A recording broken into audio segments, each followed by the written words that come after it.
This is a call, folks. The Democratic Party needs a wake-up call.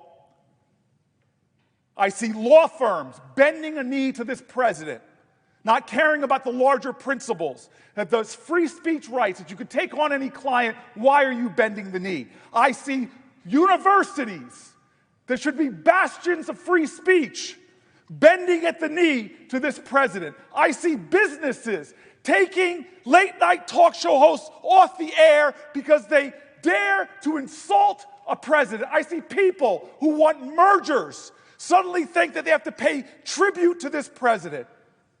And what are the very people here elected to defend the Constitution of the United States saying, oh, well, today, let's look the other way and pass some resources that won't go to Connecticut, that won't go to Illinois, that won't go to New York, that will go to the states he likes. That is complicity with an authoritarian leader who is trashing our Constitution. It's time for Democrats to have a backbone. It's time for us to fight. It's time for us to draw lines. As you all know, we are spending a good amount of our time and energy here in the Senate on nominations these days. And we've seen an unprecedented level of obstruction and delay and blocking from Democrats. And as a consequence of that, we've had to kind of grind through, and that's what we're going to keep doing. If you look at just the historical precedent with regard to noms, we have never seen in history anything like what the Democrats are now doing. As of this date, back in 2021, Joe Biden had gotten 46 nominees confirmed, either by voice vote or unanimous consent. Donald Trump has zero. Zero. Not a single one confirmed by voice or unanimous consent. And further, the Democrats are making it hard even on bipartisan nominees that sometimes will get 60 votes plus on the floor, one even up to 83 votes on the floor. So even the bipartisan noms are being blocked and delayed. Yesterday, my city, the greatest city on earth, was shattered when a gunman took the lives of 4 innocent New Yorkers in cold blood. One of the victims, Officer Islam, was a husband, a father of 2, with a 3rd baby on the way.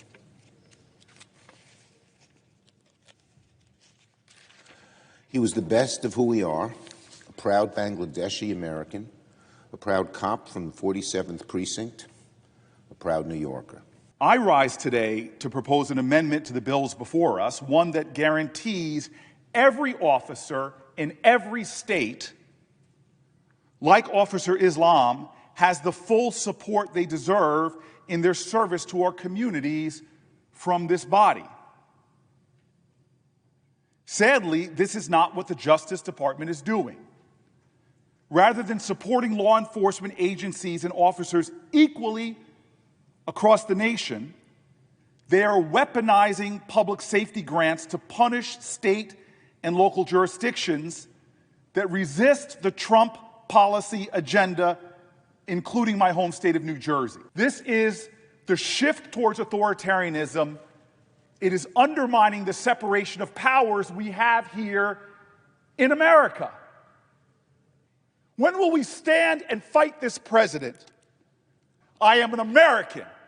I pledge allegiance to that flag. Liberty and justice for all. Pass my amendment and make sure that all officers in America who put their lives on the line have access to these grants. I agree. Withholding funding for law enforcement anywhere in the country, across the country, is just not acceptable, and it should not be done. And it should not be based on party affiliation, playing favoritism. I absolutely agree. But I also agree that 2 wrongs don't make a right. And where we are today, these bills passed unanimously out of the Judiciary Committee weeks ago. Now, let me just say, this amendment really is not even applicable to the bill that the profit bill that is part of this. This not even has nothing to do with grant funding. Tacking on a poison pill language to these bills won't guarantee any additional funding, makes it to New Jersey, Nevada, or any other state. Instead, what it will do, it will keep critical bills from passing in the first place. And we are sitting here today saying that is not going to pass, even though it came out of committee unanimously. even though there was a time to address the concerns that my colleague has, and now he wants to kill all of these bills. I'm confused by my colleague because she knows I don't object to her two bills. The second thing my colleague confuses me is saying I had my chance. Well, actually, I didn't. This, to me, is the problem with Democrats in America right now, is we're willing to be complicit to Donald Trump to let this pass through when we have all the leverage right now there is to say, if you're as passionate about police as we are, then pass bills out of this body that will help the police officers in Washington, that will help the police officers in Illinois, that will help the police officers in New Jersey, that will help the police officers in New York. Don't be complicit to the President of the United States, who we both know doesn't understand that language. Oh, please, don't hurt blue states. We are standing at a moment where our president is eviscerating the Constitution of the United States of America, and we're willing to go along with that today. No, not on my watch. Today, I stand and fight for the Constitution. I stand and fight against this president, and heck yeah, I'm going to stand and fight for the police officers from the great state of New Jersey. One of the things I don't understand here is that we have committees for a reason, and we have hearings for a reason. And you can't do one thing on Police Week and not show up and not object and let these bills go through and then say another a few weeks later in a big speech on the floor. I completely agree with Senator Booker about what this administration is doing.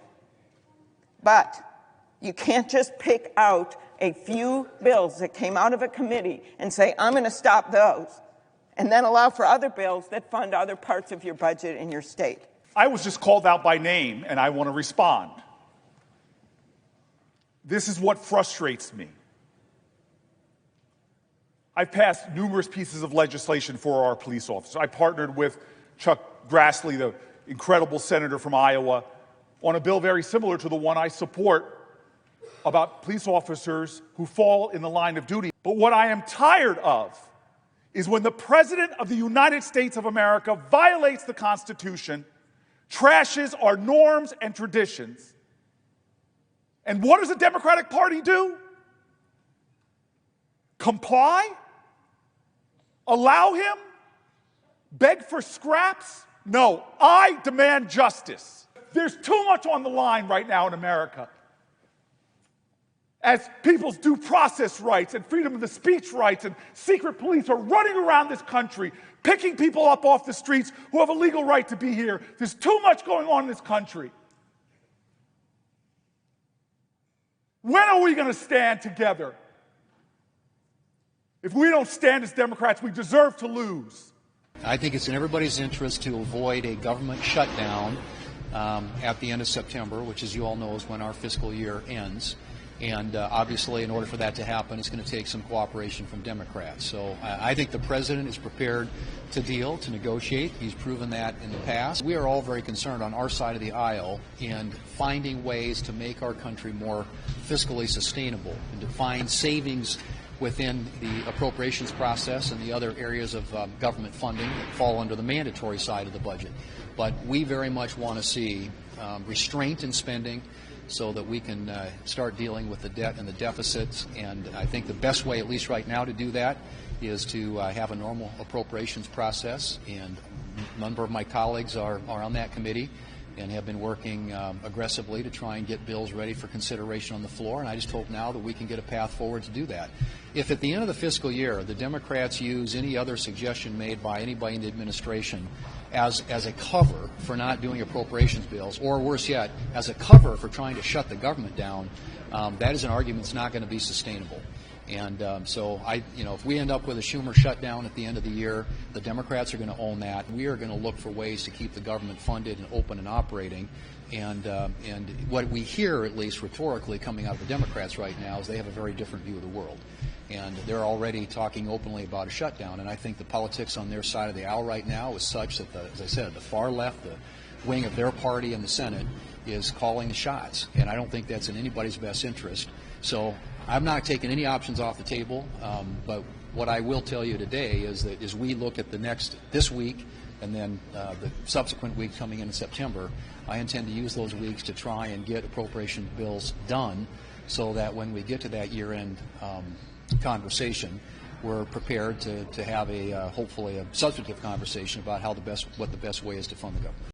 I think Republicans in this country, Democrats, independents, are sick and tired of spending billions of dollars on the Netanyahu government in Israel, which is right now in the process of starving children. So I don't care if you're conservative, you're progressive. I don't think there are too many Americans who want to provide our tax dollars to a government that is deliberately starving kids. Whatever may be in the Epstein files is clearly troubling enough that Donald Trump doesn't want to touch this issue with a 10-foot pole. So it's natural to ask, what happens if America's adversaries use cyber attacks or other means to access investigative material into Jeffrey Epstein that are embarrassing or worse for the president and or the people around him? What happens if Epstein materials end up in the hands of the Chinese government or Russia or North Korea? Unless the Epstein files are released and made fully transparent to the public, could our adversaries use that information to blackmail someone like the president or other senior leaders in government? What kind of risk could that pose to our national security? As I often say, a vote is a kind of prayer for the world we desire for ourselves and for our children. And our prayers are stronger when we pray together. Democracy is the political enactment of a spiritual idea. This notion that each of us has within ourselves a spark of the divine. If you're not given to that kind of language, simply put it this way: we all have value. And if we all have value, we ought to have a voice in the direction of our country. We ought to have a vote. And so with all of the problems that are facing our country, none is more important and none is more urgent than our voting rights, than preserving the democracy. Nothing is more important right now than passing the John Lewis Voting Rights Advancement Act, and we need to get that done now.